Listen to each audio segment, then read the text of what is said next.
Today on Hassan Sorrells Presents, episode number 32, I talk mean tweets.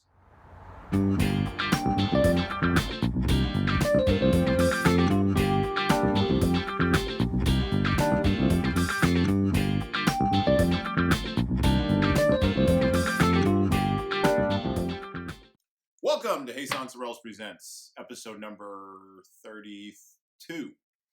Yay. Thank you, Stephen. I appreciate that. Stephen keeps me going down the right road here. So I am, this is a low energy day, as I have mentioned to my crew here. So yeah, I just rub my eyes, which you're not supposed to do in a video. It's fine. So real low energy. I don't know why. Like it's a rainy day here in New York. I have no idea what's going on. So, but I want to talk about. Actually, I want to do a couple of things on this video. So, I want to talk about some tweets that I send out. So, you should be following me on Twitter. My Twitter, at or sign or whatever. You should be following me on Twitter. If you want to get updates, you'll be able to see it. Right there in the right over there. That's where it'll pop up. So, you'll be able to follow me. You'll be able to see all my tweets. But I want to do something a little bit different formatting on this show or on this episode of Hassan Sorrells Presents. So I want to pull up some tweets that I had recently, and I want to build on them a little bit because 140 characters, or what is it now, 280 or 220 or whatever it is. Even a good jokester knows that 280 or 220 or 140 characters isn't enough for a setup. Although it is enough for a jab, and then a right hook. And if you're paying attention, you know where that comes from. So let me pull up my phone here. I have my handy dandy phone right here. So let me go ahead and pull that up. Like I said, you should be following me on Twitter. Yes, and we'll be able to see all of the tweets that I'm talking about and pulling up because Stephen's going to put them in the video here, so you'll be able to see them without following me on Twitter, although I would encourage you to do so. So first one. Oh, yeah, here we go. So I tweeted this out a few days ago. I want to talk about, ding, there it is, right there. There's the tweet. I want to talk about historical privilege. So there's all kinds of privilege we're talking about right now. We talk a lot about, in the culture now, we talk about white privilege or male privilege or Christian privilege. There's all these kinds of privilege. And, we talk a lot about intersectionality, and I'm not going to get into a whole social justice thing because that's not the point of this. And you don't really want to know my politics. That's sort of irrelevant. Actually, that's really irrelevant. The first thing is, thank God I have the benefits of all kinds of historical privilege. I was born in 1979 in Texas, relatively healthy. Relatively, those of you who know me intimately, know that I struggled in my early years with asthma and allergies and a whole bunch of other things. But if I'd been born at any other period of time in history, I'd have been put out on the side of the mountain to die. If I'd been born at any other time in history, if I had made it through that process, I would have had to probably go and hunt my food or labor in a field. Such as it is, I don't hunt my food or labor in a field. I go right down the street to the grocery store and I go get the food from there. I have the benefits of all kinds of historical privilege. And I say all this to say I want you to think about how awesome it is to be born in the time that you're in right now. For the first time in everybody's life, we're in the right place at the right time. Look, the Industrial Revolution is over. We have this amazing, massive superstructure called the internet, not necessarily social media, but called the internet. And we have the ability to make whatever we want and create whatever we want on top of this platform called the internet. And you're struggling because you can't figure out how to use it. Or you're struggling because, the only thing you can think of to do is to like somebody's update. Which gets into the second tweet, right? So you have historical privilege. You were born in this time, in this place, doing this thing. That's amazing. You've been born in the most amazing time in human history. And we can talk about the good and the bad. We can have that conversation. But ultimately, at the end of the day, it's amazing. Second point I'd like to make, or the second tweet I'd like to focus on, is the one that I tweeted out a few days ago, like February 12th, I believe. And basically, this tweet says, and it builds on the first one, that the internet is really agnostic about your attitude, your life experiences, or where you came from. The internet really doesn't care about those three things. Now, the internet doesn't care. Google cares, don't get me wrong. Apple cares. Facebook cares. The people who run those organizations and build them, they care. But the internet as a communications medium actually really doesn't care about any of that. The internet only cares about the answers to two questions. Number one, do you have access to it? That's why access to the internet is a social justice issue. If you want to have economic success in the 21st century, you have to have access to the internet, which is why Google Fiber is going all the way out to the last mile, but cable ISP providers are not. Interesting. Access matters. Access matters in sub-Saharan Africa.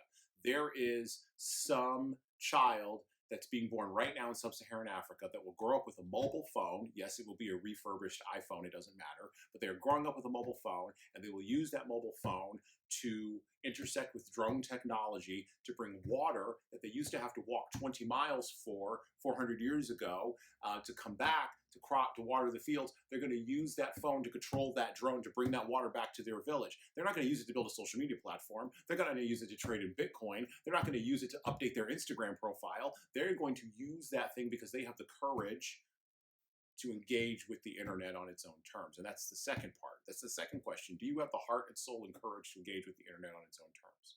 So number one, do you have access? Number two, do you have heart, soul, and courage? I wonder at all of you out there.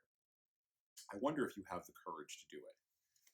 And I wonder, this goes into the third tweet, which actually comes out of January 28th. That tweet right there. It's this issue of remarkability. Look, I'm going to use the old Seth Godin definition of remarkability. Remarkability means something worth remarking upon. That's remarkability. Look, when we find things to be remarkable, we tell people about them. That is the essence of remarkability.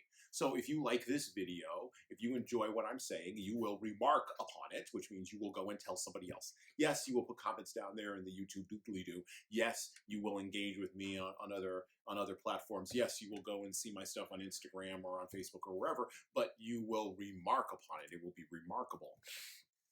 But a lot of us are trying to figure out mightily how to put money and time and effort and energy on how to scale unremarkability.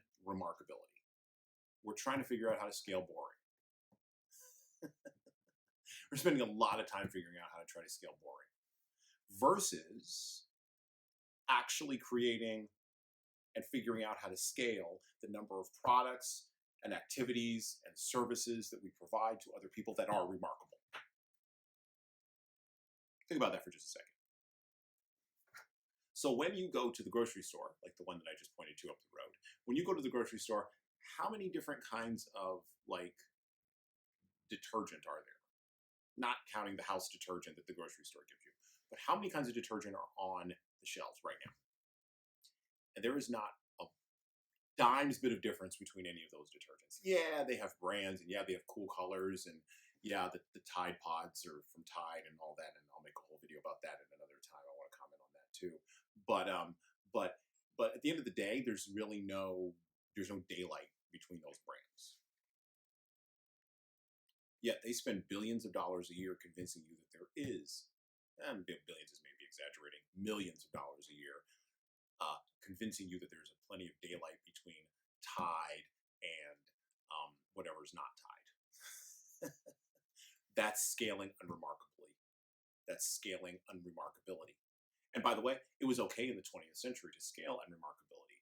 By the way, the 20th century was an amazing time to be alive. That was a time of also of historical privilege. That was a time where, no, the internet didn't exist, but there were all these other platforms that did, like magazines and movies and television shows and all this kind of stuff that you could do. Radio was a huge communications tool. And so people took advantage of the tools they were given in order to do remarkable things. But at scale, those things became unremarkable. Look, stop spending money and time worried about what some company on the internet is doing to you or not doing for you. Stop spending time worrying about other people's privilege. I really don't care about other people's privilege. I care about my historical privilege. Don't spend a whole lot of time trying to scale unremarkable, bland, and boring things. Instead, do the opposite. Any questions for anybody? Any questions from the crowd? Anybody have an objection? You may have a thought. No, there's never objections. See, we're gonna run the show. So I'm gonna respond to tweets ever so often, things that you tweet at me. So as I say at the end of every single one of these videos, if you have a comment, if you have a disagreement, if you have an idea, if you think I'm blinkered, if you think I should be worried about privilege and all these other different kinds of ways, if you think that my stuff is not remarkable and I'm just blasting in the wind and I'm trying to scale in remarkability, if you think that I'm also a Me Too, whatever that may mean, if you think that I have misunderestimated the power of the internet, then tell me, comment, find me on Instagram, find me on Twitter, find me on Facebook, comment, find me on YouTube. Tell me what you think about this, because you know what? That's the only way we get this party started. That's the only way we get these interactions going, and that's the only way we actually grow. So, like I said, go check me out on Twitter. Go check me out on all these other platforms. You can see all of my social stuff in the end card. But these are some challenges. What privileges do you have? What tools do you have? And how are you leveraging them to build something remarkable? All right. Now I'm done.